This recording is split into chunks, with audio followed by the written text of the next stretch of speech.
किसी घने जंगल में रीमा चिड़िया, जो स्वभाव से बहुत प्यारी और मिलनसार थी, वो अपने पति टुन्नू और छोटे से बेटे कुक्कू के साथ खुशी खुशी रहती थी।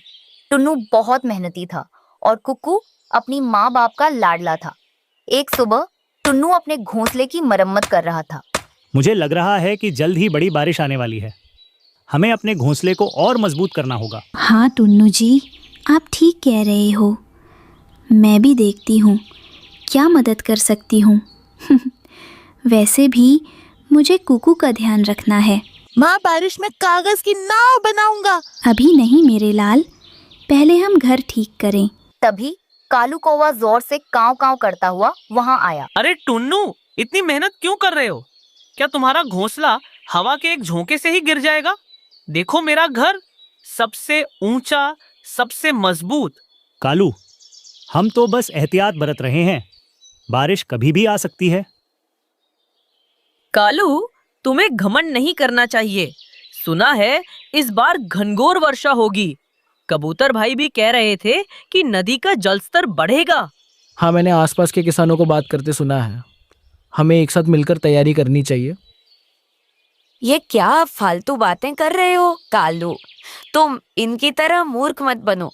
हमारा घोंसला पहाड़ों से भी मजबूत है। हाँ कबूतर, तुम हमेशा डरते रहते हो। मेरी बात मानो, ये चिंटू पुंटू चिड़िया हमेशा रोती रहती है। हमें किसी की जरूरत नहीं। कालू और गौरी हंसते हुए अपने घोंसले की तरफ उड़ गए। रीमा, टुन्नू, मिट्टू और कबूतर एक दूसरे को देखने लगे। मुझे कालू का व्यवहार अच्छा नहीं लगा। घमंड अच्छा नहीं होता। रीमा, हमें उनकी परवाह नहीं करनी चाहिए। हमें अपनी और अपने दोस्तों की सुरक्षा पर ध्यान देना है। कबूतर सही कह रहे हैं। हमें कुछ और सोचना होगा। सिर्फ घोंसला मजबूत करने से काम नहीं चलेगा। अगले दिन आसमान में काले बादल छाने लगे। पक्षियों में हलचल मच गई। टुन्नू सबको इकट्ठा करके, दोस्तों, मेरे पास एक विचार है। क्यों ना हम सब मिलकर पेड़ के नीचे जमीन पर एक बड़ा सा तंबू जैसा घर बनाएं। अगर तेज हवा और पानी से हमारे घोंसले टूट भी गए तो भी हम सुरक्षित रहेंगे। वाह, ये तो बहुत अच्छा विचार है। एक बड़ा घर जहां हम सब साथ रह सकें। हाँ, जमीन पर बना बड़ा आश्रय तेज हवा से बचाएगा। हम मिलकर काम करेंगे तो जल्दी बन जाएगा। सभी पक्षी खुशी खुशी मिलकर काम करने लगे। वे बड़े बड़े पत्ते, सूखी घास और टहनियां जमा करने लगे। ये देखकर कालू कौवा फिर से आ टपका। ये क्या तमाशा चल रहा है? तुम सब अपनी घोंसले छोड़कर जमीन पर गंदा घर क्यों बना रहे हो? कालू, ये घर हम सबकी सुरक्षा के लिए है। आप भी आ जाइए, हमारे साथ हाथ बटाएं। हम कौवे हैं, जंगल के राजा। हम तुम्हारे जैसे छोटे पक्षियों के साथ नीचे मिट्टी में क्यों रहेंगे? हमारा घर सबसे अच्छा है। तुम सब मूर्ख हो। सुनो, अगर तुम लोगों ने यहाँ गंदा तंबू बनाया तो मैं तुम्हें यहाँ से भगा दूंगा। ये पेड़ मेरा है। ये जंगल सबका है और हम सब मिलकर अपनी सुरक्षा के लिए काम कर रहे हैं। आप हमारे काम में बाधा मत डालिए। कालू, जब मुसीबत आती है तो सब मिलकर रहते हैं। ये घमंड ठीक नहीं। वे गुस्से से उड़ गए। रीमा, टुन्नू और उनके दोस्तों ने हार नहीं मानी। उन्होंने दिन रात मेहनत की। कुछ ही घंटों में बरगद के पेड़ के नीचे एक मजबूत और बड़ा तंबू जैसा घर तैयार हो गया। वो दिखने में साधारण था, लेकिन बहुत सुरक्षित। शाम होते होते आसमान एकदम काला हो गया। बिजली कड़कने लगी और कुछ ही देर में घनघोर बारिश शुरू हो गई। हवा इतनी तेज थी कि पेड़ की डालियां जोर जोर से हिलने लगीं। माँ, बहुत तेज आवाज आ रही है। डरो मत मेरे लाल, हम अब सुरक्षित हैं इस तंबू वाले घर में। वाह, क्या मस्त तंबू बना है।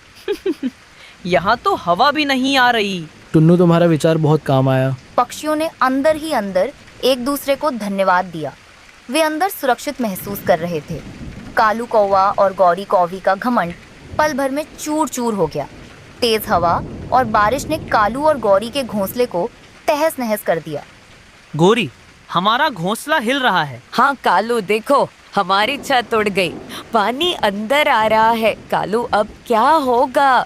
भागो गौरी, यहाँ से भागो। दोनों कौवे डर के मारे उड़कर पेड़ के नीचे भीगते हुए बैठ गए।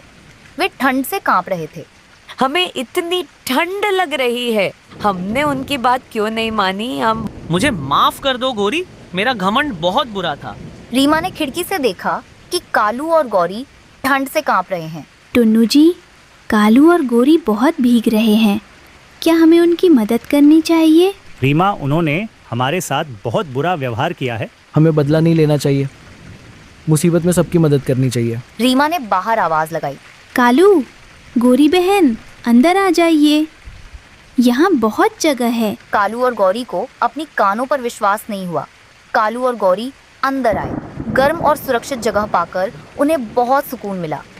रीमा, टुन्नू, मुझे माफ कर दो। मैंने तुम लोगों से बहुत बुरा व्यवहार किया। मेरा घमंड चूर चूर हो गया है। हम बहुत शर्मिंदा हैं। उस रात सभी पक्षी उस तंबू वाले घर में सुरक्षित और खुश थे।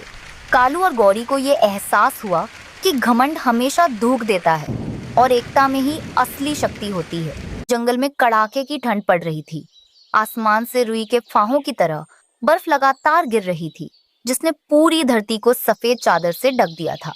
इस भीषण ठंड के कारण भोजन जम चुके थे और भोजन मिलना कठिन हो गया था।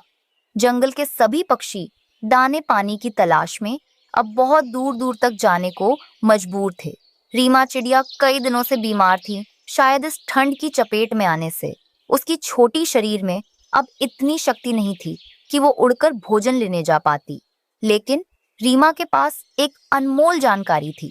वो जानती थी कि जंगल में एक छिपा हुआ स्थान है जहां अभी भी कुछ अनाज सुरक्षित रखा हुआ है।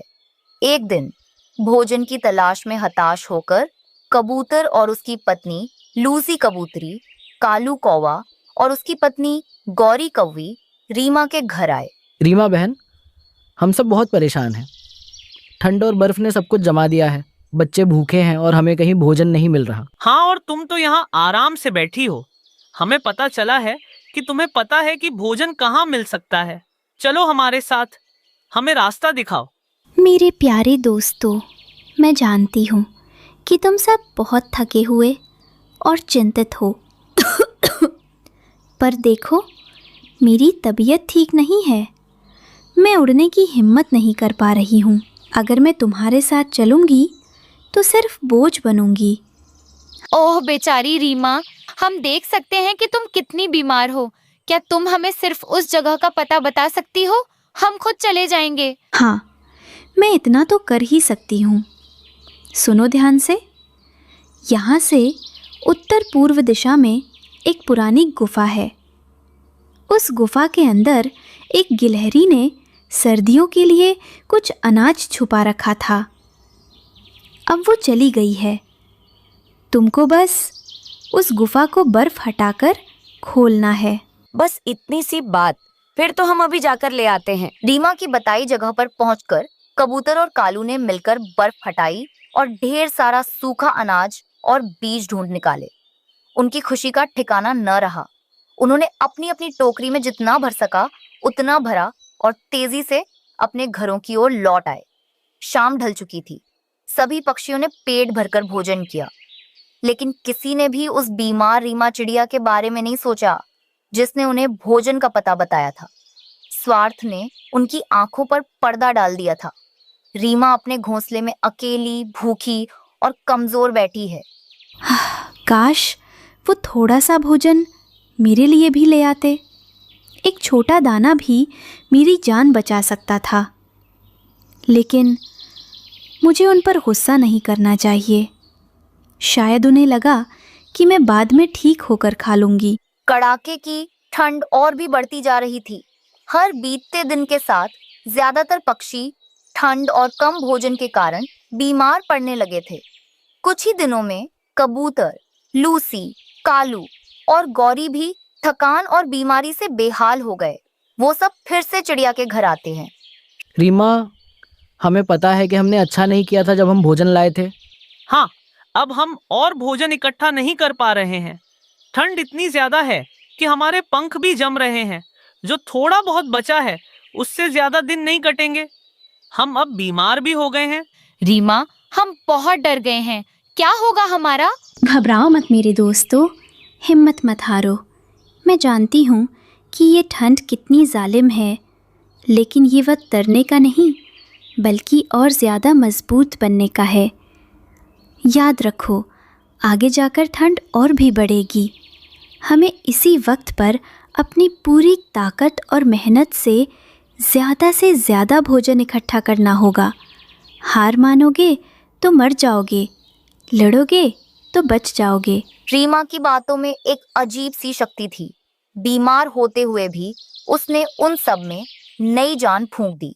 अगले दिन रीमा की प्रेरणा लेकर सभी भोजन की तलाश में निकल पड़े, लेकिन उस दिन हवा और बर्फबारी कुछ ज्यादा ही हो रही थी। बर्फीले तूफान ने जंगल को अपनी चपेट में ले लिया था। पक्षी मुश्किल से उड़ रहे हैं। अचानक तूफान तेज होता है। पक्षी अभी जंगल के बीच में ही थे कि अचानक बर्फीली हवा के साथ एक बड़ा सा बर्फ का ढेर नीचे गिरा। पलक झपकते ही कबूतर, लूसी, कालू और गौरी उस विशाल बर्फ के ढेर के नीचे दब गए। वे असहाय हो गए। ओह नहीं, ये क्या हो रहा है? हम दब गए, मैं हिल भी नहीं पा रहा। कोई बचाओ। ये सब उस रीमा चिड़िया के कारण हुआ है। हमें घर पर ही रहना चाहिए था। उसने हमें जल्दी करने को कहा था। वो मनहूस है। उनकी दर्द भरी आवाजें और रोना धोना बर्फ के टीले से बाहर नहीं निकल पा रहा था। इतनी ठंड में उनकी मदद करने वाला वहाँ कोई और नहीं था। उम्मीद खत्म होती जा रही थी। कुछ देर बाद जबकि पक्षी बर्फ के नीचे जीवन की आखिरी सांसें गिन रहे थे, एक हल्की सी आहट सुनाई दी। बर्फ के ढेर से थोड़ी दूर एक पक्षी तेजी से उड़कर आता है। वो कोई और नहीं बल्कि वो बीमार रीमा चिड़िया थी। अपने भीतर की आखिरी शक्ति को बटोरकर रीमा ने साहस किया था। वो जानती थी कि उसके दोस्तों को उसकी जरूरत है, लेकिन रीमा अकेली नहीं थी। उसके साथ एक विशाल और मजबूत उल्लू था। उल्लू भाई, जल्दी करो, वे वहाँ दबे हैं। वे मेरे दोस्त हैं, कृपया उन्हें बचा लो। रीमा और उल्लू लकड़ी पर आग जलाकर बर्फ पिघलाने की कोशिश कर रहे थे। रीमा, तुमने हमारी जान बचाई। मैं कितना स्वार्थी था, और तुम इतनी बीमार होकर भी हमारे लिए आई। कुछ ही देर में बर्फ पिघल जाता है। सब पक्षी बर्फ से बाहर आ जाते हैं। वे कांप रहे थे पर जिंदा थे। गौरी चिड़िया को देखकर हैरान होती है। तुम यहाँ? तुम तो बीमार थी। रीमा के वजह से आज तुम सब बच गए। हमें माफ कर दो रीमा। हम सब ने बहुत बुरा किया था, खासकर मैंने और गौरी ने। फिर भोजन लेकर सब अपने अपने घर चले जाते हैं। सब अपने अपने घर में बैठकर भोजन खा रहे थे। रीमा ने हमें सिर्फ भोजन का पता ही नहीं बताया, बल्कि उसने हमें एकता और निस्वार्थता का पाठ भी सिखाया। रीमा चिड़िया अब पूरी तरह से ठीक हो चुकी थी। रीमा की वजह से अब सभी पक्षियों के पास भोजन था। वो सब बर्फीले दिनों में